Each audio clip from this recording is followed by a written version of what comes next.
დიდება შენ და ღმერთო იყოს ნება შენი, ამინ. თქვენ როგორ ფიქრობთ ახლა ვერ გავიგე რომ რახან ანაფორააცია ვიღაცას ამას ღმერთი უსმენს? ღმერთი იმას უსმენს, ვისაც წფელია გული და ვისაც სუფთა აქვს გული. და იმას გული სუფთა იქნება, ვინც 10,000 ლარიანი ნომრით დადის და მეუფეს უწოდებს თავის თავს. და ის მეუფე რო გეუბნება, რომ იცი რა, მე ქრისტეს მოწაფის მემკვიდრე ვარო, მოციქულის მემკვიდრე ვარ, გამგზელებელი გზისო. მოიცა რომელი ქრისტეს მოციქული დადიოდა იმითი, არაბული ცხენით ერთი მითხარით. ქრისტე ვირით შევიდა იერუსალიმში. რა ეგრე არ იყო? ეგრე იყო. ესენი რასაკეთებენ? და ის წესიერი სამღვდელოება რასაკეთებს? წესიერი სამღვდელოება დუმს. და მოიცა რა, დუმილი სადამდე მიგვიყვანს. დუმილით უკეთესობა შეიქმნება? და ქვეყანა აშენდება? და სულიერი მდგომარეობა გაუმჯობესდება ქვეყნის? და ხალხის? და თუ 21 საუკუნის ახალგაზრდის ენაზე არის საუბრა, სამღვდელოებამ 21 საუკუნის ახალგაზრდობას თქვენ ეკლესიაში შეიყვანთ? ვერ შეიყვანთ.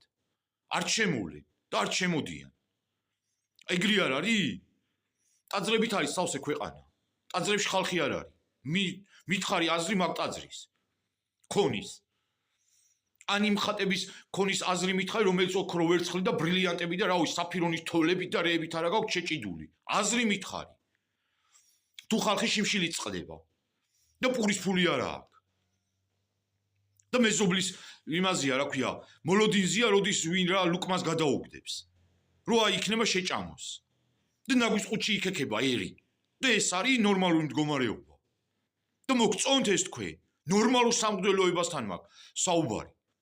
და იმ საზოგადოებასთან, რომელიც მორწმუნე საზოგადოებად მიიჩნევს თავის თავს და არა ფანატიკოსებთან.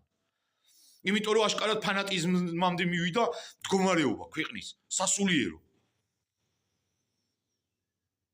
მეუფეების ხელების დაკოცნები. უკოცნე და იყავი მაგ ხელებში რა სიწმინდია? თუ სიწმინდეს მსახურება ეგ ხელები? თუ სიბინძურეს ეს მსახურება ეგ ხელები? როგორ გაყლიფოს, როგორ გაატყავს, როგორ ვერ გავიგე ეკლესიის შესასვლელში სანთელი 30 თეთრი ღირს და ჩახვალდე იგივე სანთელს 3 თეთრად ყიდულობ. ვერ გავიგე. რა განსხვავება აქ რა 3 თეთრი რო დაადო რა ვერ გავიგე. ნაკლები შემოსავალია და იმიტომ არ შეიძლება, ხო? ნო კაი ჭამასმა ხო შეიძლება და მუცლის ამოყორვა. და 10,000 ლარიანი ნომერი რომ მიარტყა ჯიპზე, ჯი-კლასზე. ჯერ ეგეთი რა ბანძი მანქანები დადიხართ ეს მეუფეები, თუ ყიდვა ბარი, კადილაკია, როლს როისია, ბენტლია,